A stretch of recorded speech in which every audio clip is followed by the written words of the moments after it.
We could talk like hours on this topic alone. So we both questions, by the way, the correlation thing and the macro thing. I'll be short on macro. Yeah, macro is we are seeing things that we have never seen before. So we are in uncharted territory. For example, Greg Voss is a nice guy to follow, a credit investor, Canadian. He has never seen what we're seeing right now. He's amazed. It's very interesting. Every investor, well, in Europe, the negative interest rates.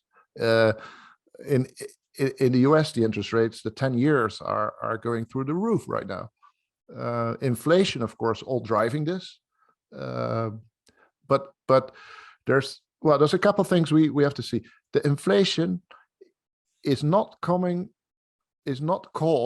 by the narratives by what the narratives of the mainstream media are telling us, because they're telling us it's all because of Putin, or it's because of COVID, or no, we had this going on. Actually, if you there's some nice stats and charts about it since Biden, for example, got into office, was elected, and even before that, the money printing that we have seen since 2008, basically the acceleration of money printing since the financial crisis,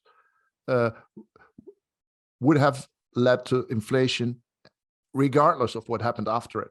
So of course they will blame it on Putin or COVID or whatever. Transitory, it's corporate greed, there's something every month, different flavor every month. Whatever political narrative you want to attach to it. But in the end, we as investors, and especially Bitcoin investors, of course, know and have to keep the eyes on the prize. It's because of the money printing. And that's where the scary part is as well. So the big question now is, will the central banks and the governments get things under control by raising the interest rate? That's how they normally do it, and stop money printing. Well, of course not. I don't see them doing that, because that will crash everything of value, real estate, the stock market, bond markets, everything. And they will have to reduce spending, which they can't, because they need the money to fund, well, the military or some social program, or keeping banks alive, or keeping other companies alive. So I think they'll see it. It becomes very hard to keep the inflation in tame, but the tame the inflation. So, but what the other scenario is, we get runaway inflation, or maybe even hyperinflation, like we see in emerging markets, right? Venezuela, Zimbabwe, more and more, Turkey now, Argentina.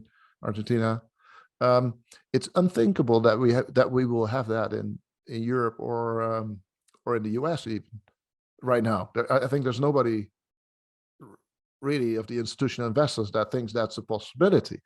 But history has shown us that once every 70 or 100 years, there is this big hyperinflation or reset moment that is necessary to keep things going. And Roosevelt did that with the gold, making gold illegal, the Gold Act in 1933, and Nixon did it in 1971, of course, by decoupling the dollar of the gold.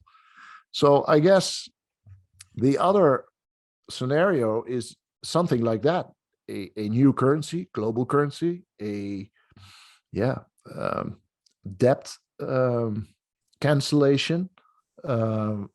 A big default. So some big structural big swan event could be on the horizon, and we can't think of what it is, but it will be ugly. So either the central banks or the governments get it under control, which they never had in the last 500 years, or some natural thing, some bad thing, some bit of a disaster will cause a big reset of everything, and we'll have to start over again. And as an investor, of course, you have very little time to maneuver yourself in a position that you're not wiped out. So yeah, those are the big macro things, I guess.